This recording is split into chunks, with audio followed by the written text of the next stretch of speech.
This is Kamui Tokunomiya, the Millennium Keeper. As the title suggests, her responsibility is maintaining the balance between the material world and the elemental world. Despite her appearance, she's actually pretty old, like super old. Her repeated supernatural sleep preserves her youthful body across successive eras. Whenever there's a disaster, she wakes up, assists humanity, and then returns to sleep. As far as the world of ArcanaHeart goes, she's basically our resident disaster specialist. She's awakened many times throughout history. As for the particular times we know she awakened before the events of the main series, she was active during the Oil Shock era and World War II. So how old is she really? We don't actually know. Though it's possible that she's been around since the Onin era during the 15th century. Because her cycle of awakening basically goes wake up, crisis, fight, and sleep, then a few more decades pass, you can probably imagine that it's pretty difficult for her to keep up with modern times. As you'd also expect, Kamui also has a very old-fashioned personality. She takes her duties extremely seriously and acts as something of a teacher to the other girls. She also adores cute and fluffy things, by the way, with a particular soft spot for penguins. There are entire clans that not only hold her in extremely high esteem, but also provide her with attendance whenever she awakens. These are the Koinumaru clan and the Inuwakamaru clan. The Koinumaru clan has supplied attendance to the Millennium Keeper for generations, and Konoha was the one selected to serve Kamui during this era. She absolutely idolizes Kamui, doting on her at every opportunity. Nazuna does too. Beyond the fluffy little dudes, she also has ties to Lilika's father, having fought him in the past, as well as connections to Mike, Drexler, and the Kasuga family. Because of this, she acts as something of a living historical bridge between the current cast and supernatural events that occurred long before most of them were even born. Her weapon is the Tamayorihime Mika...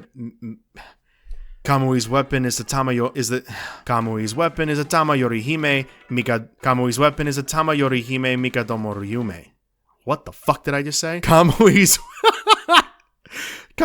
weapon is a Tamayorihime Mikadomorimune, an etheric blade. Remember when I mentioned that there were weapons capable of cutting directly through ether? And this is one of them. Her arcana, quite fittingly, is Anupada. This one is a little weird because it's a clock. I've seen a giant celestial clock once before, and that did not go well. Its background is about as mysterious as its appearance. Nobody knows who created it or why it exists, but there it is. What we do know is that Anupada can freely manipulate time and space. It lends its power to those who fight to preserve the balance between the two worlds. It's also plausible that Anupada's ability to manipulate time and space is what also allows Kamui to maintain her youthful appearance and sleep for decades at a time. Despite everything we know about her, though, there's still a lot about her past that remains a mystery. In one of her victory animations, she declares that she won't lose, and that she swears it on her younger sister's keepsake. We don't know much about this younger sister or what exactly happened to her, but beyond her official duties, perhaps that promise is part of what continues to drive her to protect the world century after century.